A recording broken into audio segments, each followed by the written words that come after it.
All right, here is the question that we're asking here in this problem. If I have two squares, so I have a small square and I have a big square, is there a third square that I can sandwich in between them so that the three corners, A, B, and C, are all collinear? And what size would that square be? So this question is a little bit complicated, so what we need to do is we just set up a formula in order to figure out what the dimensions of this square are, or basically what its width is. So I've set up here, now these three squares, by the way, you can see they have specific dimensions. This is a 4x4, this is a 6x6, this is a 9x9. And the 3 points A, B, C are collinear. But we're going to pretend for a moment that we don't have specific dimensions for them. We're just going to call this one M, this one N, and this one K. So this is M spaces wide, N spaces wide, and K spaces wide. And then for each of these squares, the heights are M spaces tall, K spaces tall, and N spaces tall. So then we map out some points here. This point here, for example, is M, comma 0. It's M spaces over, 0 spaces up. This point here is M plus K, comma 0. So it's M plus K spaces over and 0 spaces up. I suppose this one over here would be M plus K plus N, but we don't really need that point. So this point right here is 0, comma M. It's M spaces up, but it's nothing left or right. It's all on the y-axis. This space here, this point here, B, is MK. It's over M up K. And this point here is M plus K, comma N. It's over M over K, so over M plus K, and then up N.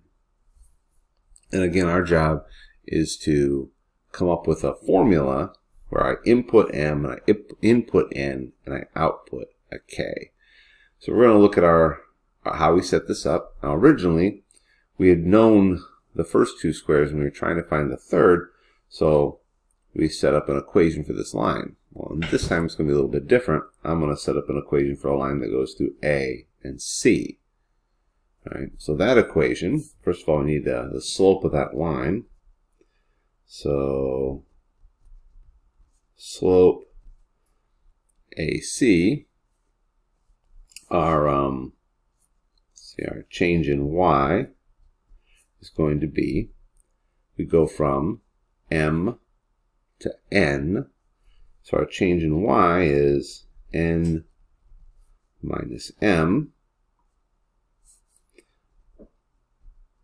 Our change in x, we go from 0 to M plus K, so it's just going to be M plus K minus 0. I don't need to write the plus 0. So our slope, change in y over change in x, is simply going to be N minus M over M plus K. It's already getting ugly. Okay, now we're going to use that to write the equation of our line. But remember, we already know what the intercept is of our line, the y-intercept. So we can write this in y-intercept form, now that we have the slope. So we have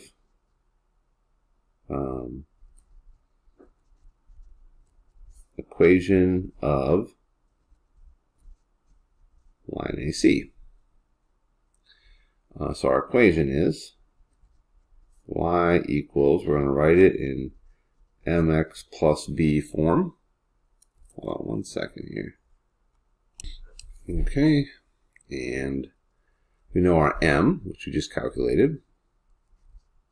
Y equals n minus m over m plus k times x plus our y-intercept, which is 0, m, so there's m, plus m.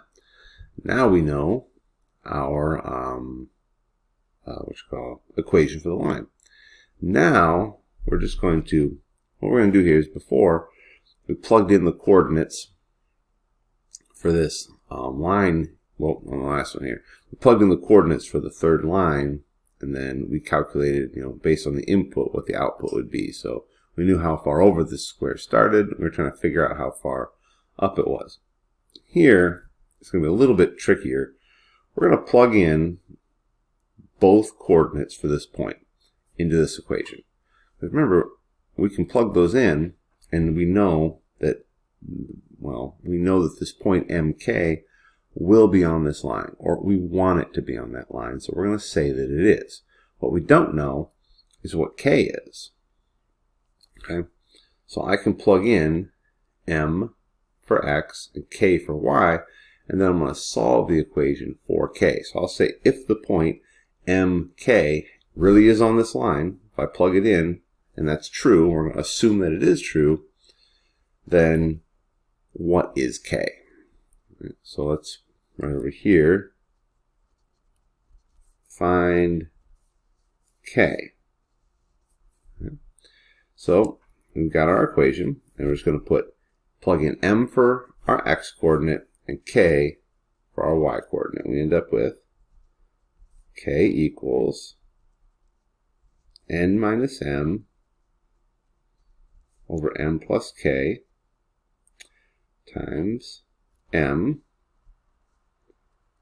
plus M. So we just plugged in M for the X coordinate and K for the Y coordinate. Now we got a little bit of math to do here. I'm going to first bring this M up into the numerator. So I'm going to multiply N minus N times M. So it's going to be NM minus M squared over M plus K. So that's the only thing that changed there. Next, I'm going to multiply everything in this equation by M plus K. So that's going to give me over here K, M plus K equals, and when I multiply this fraction by M plus K, it just removes the M plus K from the denominator and leaves me with NM minus M squared plus, of course, I have to multiply everything by M plus K over here. Okay, now I'm going to open up these two parentheses using distributive property. So I get Km plus K squared NM minus M squared plus M squared plus MK. A couple things to notice here. I have M squared minus M squared and plus M squared, so they're going to cancel each other out. And over here I have a Km, and here I have an MK. Km, MK, it's just M times K, same thing. So they're going to cancel each other out. And I'm left with K squared equals NM, or K is the square root of NM. So if I take N times M, I multiply them together and take the square root, that should give me K. And let's look at this specific example over here. Freeze frame there. So you can write all that down to catch up. Just freeze the video. Okay. Here we have 4, 6, and 9. If you look here, these, hold on a second. And if you look here, these are collinear. Look, we go over 2, up 1, over 2, up 1, over 2, up 1, over 2, up 1, over 2, up 1, over 2, up 1. So the slope of this line is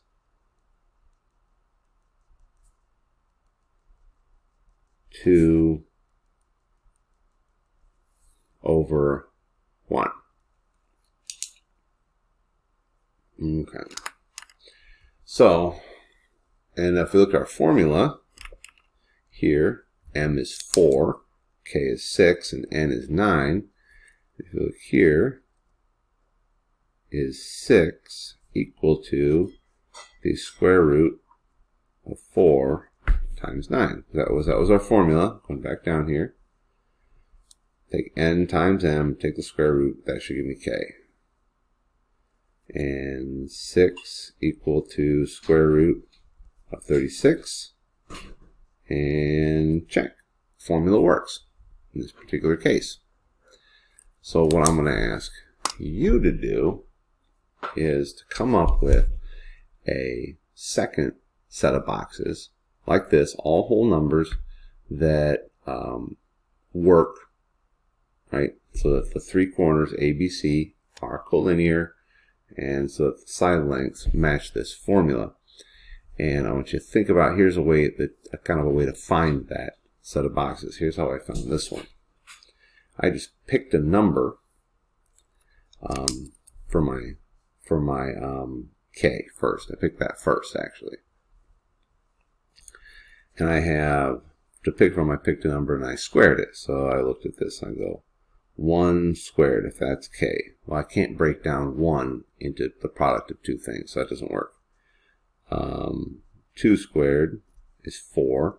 And I can break 4 down into a product of two numbers, but they're just 2 and 2, so that doesn't work. I said 3 squared is 9, but 9 can't be broken down into the product of anything other than 3 squared. Well, it could be 1 and 9, but let's see, 4. 4 squared is 16. 5 squared is 25. And 6 squared is 36. I stopped here because I said, well, 36 is also 9 times 4.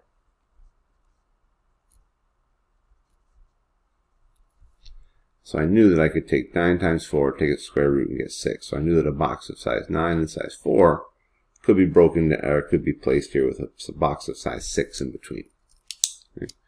So your job is to find another 3 boxes that are like that, show that the 3 box sizes fit this formula, and show that A, B, and C are all collinear using the method that we used before, where you have to find the slope and set up the equation.